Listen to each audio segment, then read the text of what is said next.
حضرت امام عبدالوہاب شارانی ان المنن میں لکھا ہے، اور انہوں نے پھر سیدی علی خواص کا یہ قول لکھا ہے. انہوں نے فرمایا ہے کہ صحابہ کی محبت پر امت کو وہ قربانی دینی پڑے گی جو حضرت بلال کو توحید پر دینی پڑی تھی. 3 نام لکھے ہیں.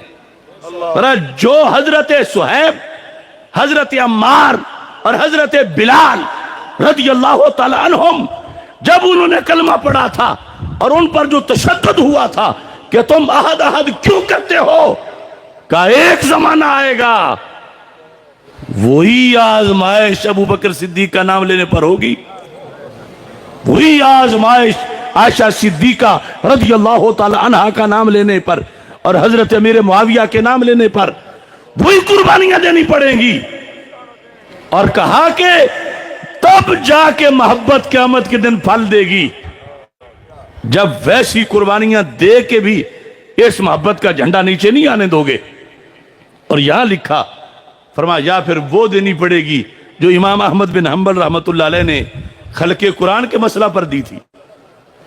رمضان میں گرفتار ہوئے تھے اور کوڑا ایک اتنا سخت تھا کہ ہاتھی کو لگے تو اس کا پیٹ بھی زمین سے لگ جائے.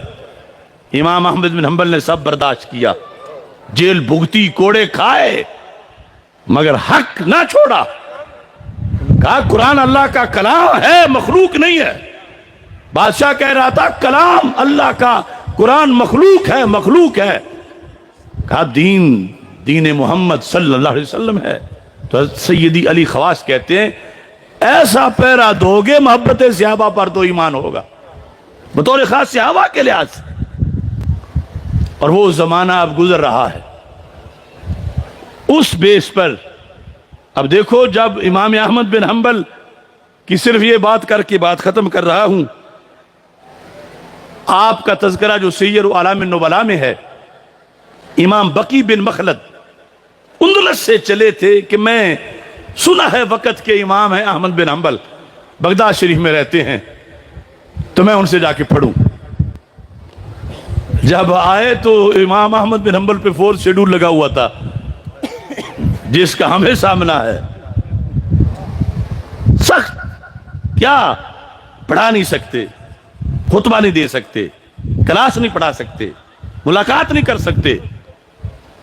یہاں تک کہ اتنی ایجنسیاں ان کے گھر کے ارد گرد بغداد شریف میں تھی کہ اس گلی سے طالب علم نہیں گزر سکتا کہ امام احمد بن حنبل پڑھا گئے طالب علموں کو تو وہ پلٹ دیں گے. یہ بقی بن مخلد نے پہلے تو ایڈریس ڈھونڈنے میں بڑی محنت کی، کوئی بتاتا ہی نہیں تھا کہ احمد بن حنبل کا محلہ کون سا ہے. یہ سیر اعلام النبلاء میں امام ذہبی نے لکھا. بہت دیر کے بعد جا کے پتا چلا کہ امام احمد بن حنبل فلاں جگہ رہتے ہیں، وقت کا امام ہے لیکن یوں گمنام بنا دیا گیا ہے کہ اگر اس کا پتہ ہو تو پھر حکومت کی تحریک جو خلق قرآن والی تھی اس وقت وہ ناکام ہوگی. امام احمد بن حنبل کا پوچھ کے بالآخر چلے گئے. وہ جب دروازے سے باہر نکلے، فرمایا کہاں سے آئے ہو؟ کہا میں بڑی دور سے آیا ہوں، اندلس سے آیا ہوں. کیوں؟ میں حدیث پڑھنے آیا ہوں. آنکھوں میں آنسو آ گئے. فرمایا تم جیسے بندے تو ہم ڈھونڈا کرتے تھے لیکن آئے اس زمانے میں ہو کہ اب یہاں گلی میں تم کھڑے نہیں ہو سکتے. کہا میں گھر سے باہر نکل کے اب ملا ہوں، دوبارہ آؤ گے تو مشکلات ہوں گی. کہا میں تو پڑھنے آیا ہوں دین محمد علیہ السلام. تو پھر عاشقوں کے بھی اپنے انداز ہوتے ہیں. کہا ٹھیک ہے امام، میں ایک طریقہ بتاتا ہوں، آپ وہ مان لیں. کیا طریقہ؟ فرمایا میں روزانہ اس گلی سے بھکاری بن کے گزروں گا.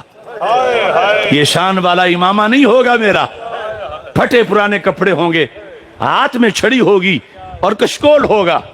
میں دور سے آواز دوں گا، پہچان جانا کہ دیوانہ آ گیا ہے. کہ صرف اس دہلیز تک آ جانا، دہلیز تک جتنے میں کسی کی مٹھی میں کچھ دیا جاتا ہے اتنے میں مجھے ایک حدیث میرے نبی کی پڑھا دینا. میں کسی طالب علم کو بھی نہیں بتاؤں گا کہ میں احمد بن حنبل سے پڑھتا ہوں، میں کسی عالم کو بھی نہیں بتاؤں گا۔ سیر اعلام النبلاء میں لکھا ہے وہ بکی بن مخلد بھی امام احمد بن حنبل کے پاس امام بن کے نکلے تھے، پڑھ کے گئے تھے کہ بالآخر بادشاہ کا وہ جبر ختم ہو گیا۔ کچھ وقت انہوں نے یوں بھیک کی شکل میں، دیکھو پکاری بن کے، وہ بھی آتے ہیں کچھ دینے کے لیے بظاہر، لیکن حدیث پڑھا جاتے ہیں۔ کروڑوں امریکہ ان کو کیسے شکست دیں؟ یہ تو یوں سے چلتا آیا ہے۔